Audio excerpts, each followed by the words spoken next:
आज से हम सभी यहाँ पर लघु स्वयंभू स्त्रोत की कक्षा का प्रारंभ हो रहा है। लघु स्वयंभू स्त्रोत, जिसमें लघु रूप में 24 तीर्थंकर पर भगवान की स्तुति की गई है, ऐसा यह स्त्रोत है।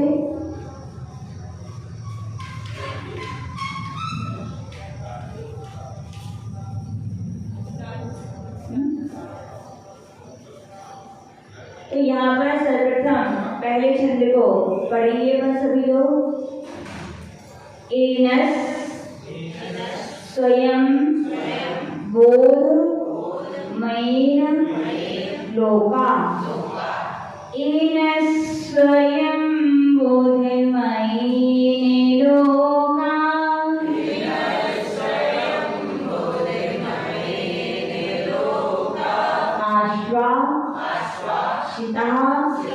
केचन वित्त कार्ये। आश्वासिता केचन वित्त कार्ये।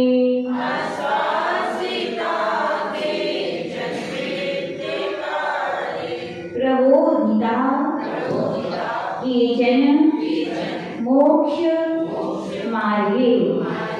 प्रबोधिता केचन मोक्ष मार्गे।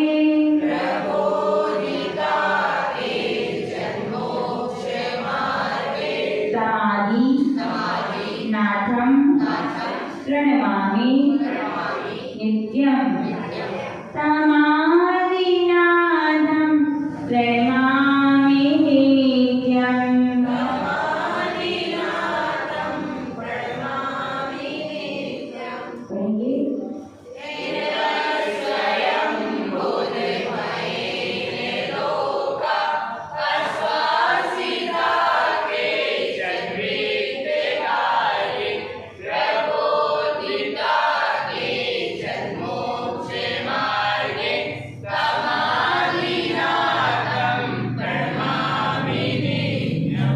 प्रथम चरण में यहाँ पर आदिनाथ भगवान जो हमारे यहाँ के प्रथम तीर्थंकर हुए, आप सभी को मालूम होगा प्रथम तीर्थंकर आदिनाथ भगवान का जन्म कौन से काल में हुआ था?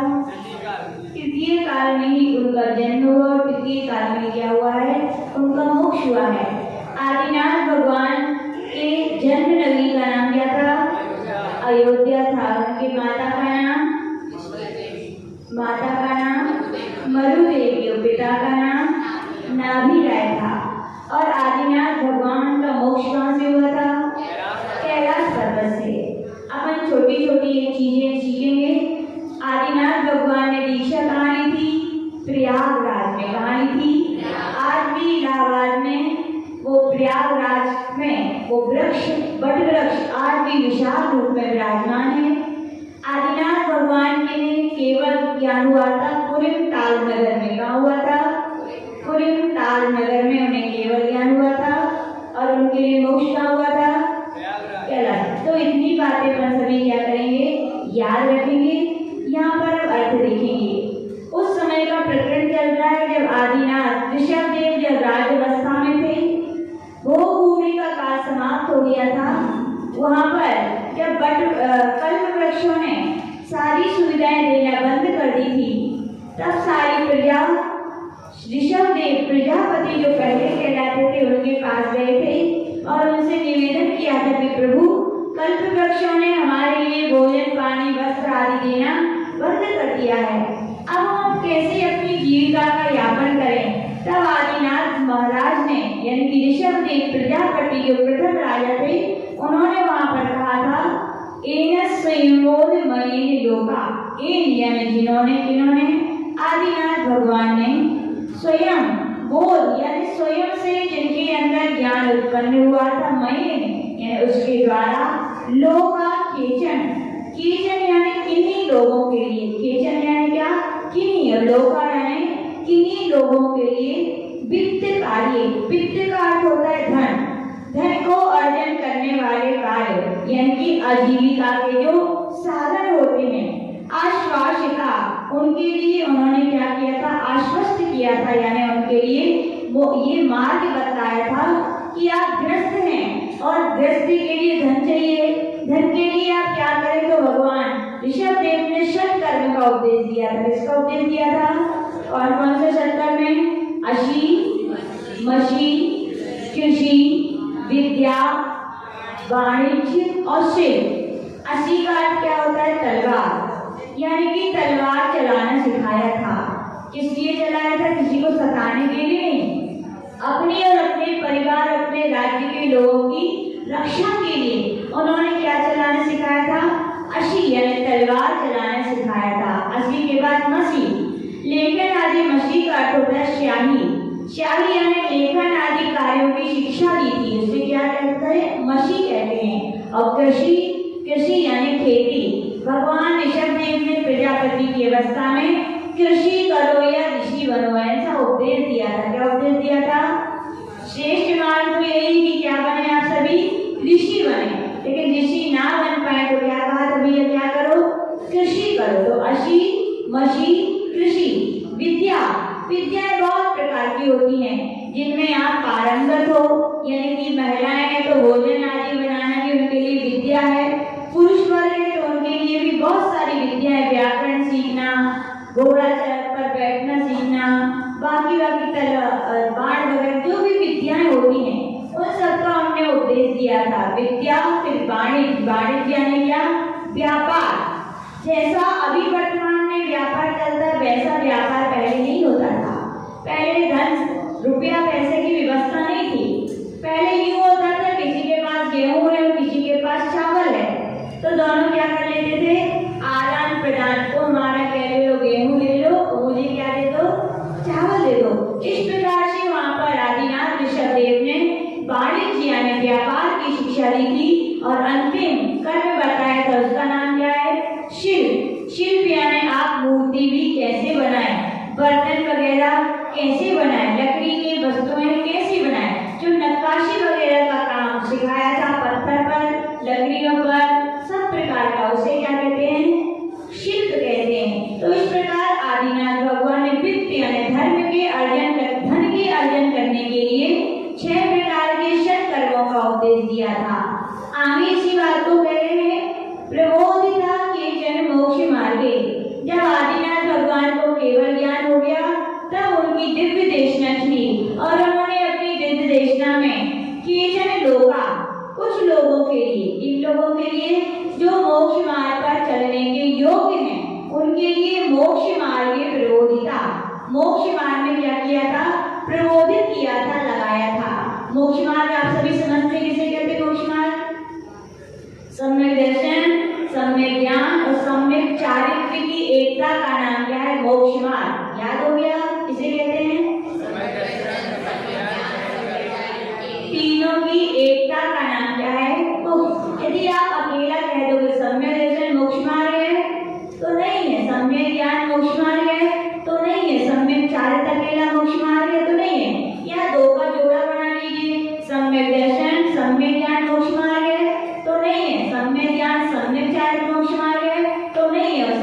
दर्शन और सम्यक चारित्र मोक्ष मार्ग तो नहीं है, तीनों की एकता होनी चाहिए। जैसे आप लोग के घरों में लड्डू बनता है ना, किसका लड्डू बनता है? बेसन का या आटे का। कितनी चीजें डालते हैं प्रमोद जी उसमें? 3 चीजें। क्या क्या डालते हैं? घी, बूरा और आटा। या आटे के हैं तो आटे के, और बेसन के हैं तो बेसन। यदि आपसे कहा जाए अकेला बेसन है तो क्या लड्डू है, खा लोगे क्या? बोले माता जी हम कैसे खाएं, तो बेसन है। कोई कहे ठीक है बेसन और घी डाला है लड्डू बन गया क्या, तो भी पसंद नहीं आएगा। तो कहा गया तीनों चीजों के मिलने पर जो बनता है उसका नाम क्या है? लड्डू है। ऐसी आचार्य भगवान कह रहे हैं सम्यक दर्शन, सम्यक ज्ञान और सम्यक चारित्र, तीनों की एकता का नाम क्या है? मोक्ष मार्ग है। इसी को तत्वाशुद्ध ग्रंथ में आचार्य उमा स्वामी महाराज ने पहला सूत्र दिया है। क्या कहा है? सम्यक दर्शन ज्ञान चारित्राणि मोक्ष मार्ग। तो समझ में आ गया। आदिनाथ भगवान की ने केवल ज्ञान की प्राप्ति हुई तो उन्होंने किसका उपदेश दिया था? मोक्ष मार्ग का उपदेश दिया था। तो मोक्ष मार्ग के उपदेश में 2 प्रकार के उन्होंने बताए थे। श्रेष्ठ है कि मुनि बने, मुनियों के लिए भी 6 आवश्यक कर्मों का उपदेश दिया था। मुनियों के 6 आवश्यक कर्तव्य कौन कौन से होते हैं?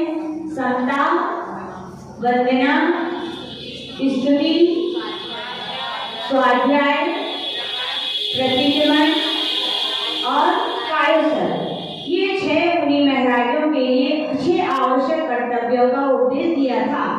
और फिर कहा था जो मुनि महाराज बनने में ना हो सक्षम तो उनके लिए गृहस्थ मार्ग दिखाया था, और गृहस्थों के लिए कहा था कि भैया आपके भी 6 आवश्यक कर्तव्य। कौन कौन से शाखों के 6 आवश्यक कर्तव्य?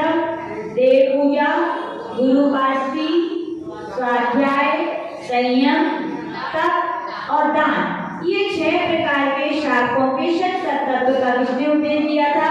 आदिनाथ भगवान ने उपदेश दिया था।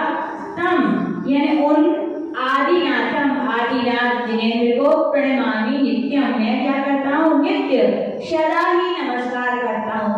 कभी कभी करना चाहिए भगवान को नमस्कार की रोज रोज की, हर समय? हर समय। यूं कहा जाता है भक्त जैसे श्वास लेते हैं तो आप क्या लेते हो? ऑक्सीजन। छोड़ते हो तो क्या? Carbon dioxide. ऐसे कहा गया सच्चा सम्यक दृष्टि जो होता है हर श्वास में यदि लेता है तो क्या लेता है? भगवान का नाम। इसीलिए कहा गया है नित्य भगवान के भक्तों के लिए क्या करते हैं?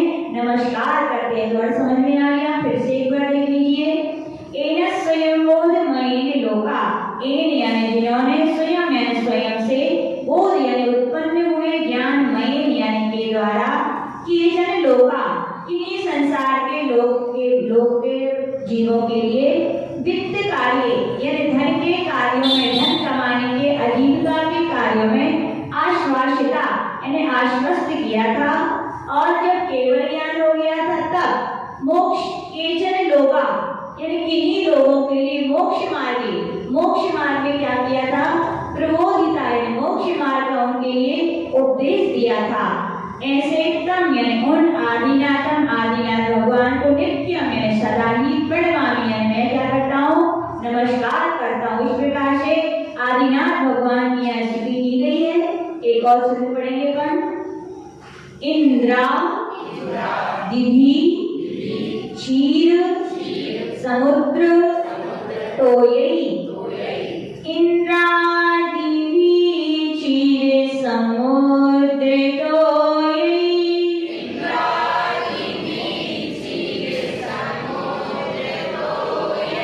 संस्ना पितो मेरु गिरौ जिनेन्द्र। संस्ना पितो मेरु गिरौ जिनेन्द्र।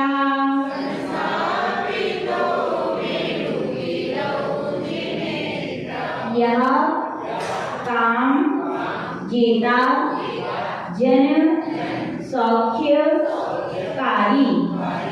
यह काम जेता जन सौख्य कारी।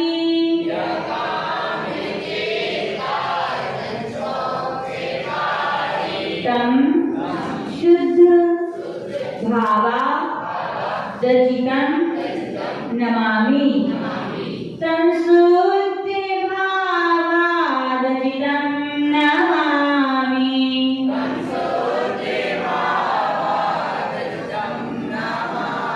बोलिए एक बार।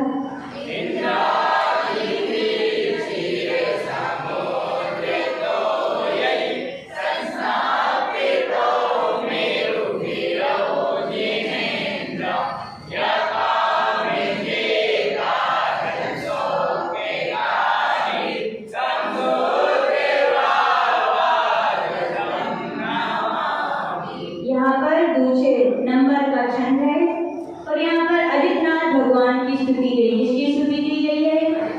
आदित्यनाथ भगवान का जन्म किस काल में हुआ था? चौथे काल में। कौन से नंबर के तीर्थंकर आदित्यनाथ भगवान?